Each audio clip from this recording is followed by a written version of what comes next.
Allez, suite du cours. Donc vers la norme Unicode. Alors, je vous en ai parlé un petit peu tout à l'heure. Donc au début, la table ASCII inventée pour la langue anglaise, il n'y a pas d'accentuation. On veut écrire du français avec. Comme il n'y a pas d'accentuation, on est gêné. On invente une nouvelle table pour coder ça. La table, donc la TIN1 ou ISO 8859.1, qui apporte des accents. Donc on reprend les 128 codes ASCII sur 7 bits en fait, de 0 à 127, et on ajoute 128 codes supplémentaires en rajoutant un 8e bit. Et on obtient donc 250 jusqu'à 256 caractères, en considérant que le 0 en est un. Alors, il y a plein de problèmes, c'est que, ok, on a l'accentuation, mais pour d'autres langues qui s'écrivent pas avec notre alphabet, ça pose problème parce que on n'a pas de solution, ça rentre pas dans ces 8 bits qui sont là. Donc il y a des tables qui sont créées pour pouvoir convenir à différents endroits, et puis finalement, au début des années 90, il y a une norme Unicode qui est mise en place, donc qui est contrôlée par un consortium, qui se met régulièrement à jour, qui est en fait euh, une compilation de tous les caractères universels, ou en tout cas qui tend à contenir tous les caractères universels. Il y en a un nombre très grand, et puis il y a encore de la place, hein, donc on peut encore y en mettre.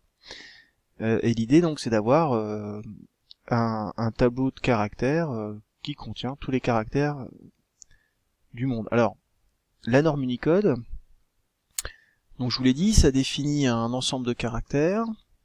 Chaque caractère est fixé à un point de code, et en fait, chaque point de code peut être codé de différentes manières.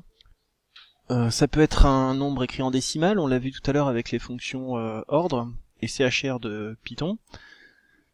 Ça peut être codé en hexadécimal, et en fait, ça peut être codé au format UTF-8, qui est un format que je ne vais pas expliquer ici, hein, c'est pas de votre programme, mais en tout cas, faut comprendre que UTF-8 c'est un format qui permet d'écrire tous les caractères contenus dans les tables Unicode de manière condensée. C'est un peu ça l'idée. On peut regarder là sur cette page, alors j'ai pris ça pour en prendre d'autres, hein, tous les caractères que contiennent la table Unicode. Et si je m'arrête sur un caractère, voilà, on vous donne le point de code Unicode, donc écrit en décimale, son code écrit, pardon, ça c'est en hexa, en dessous c'est écrit en décimale. Et donc derrière ça, en fait, hein, c'est plus compliqué que ça. Hein. On peut combiner des codes, obtenir différentes choses, mais on dépasse le programme. Retenez simplement qu'Unicode, c'est bien une table qui contient tous les codes pour tous les caractères. Pour chaque caractère, on a différents formats.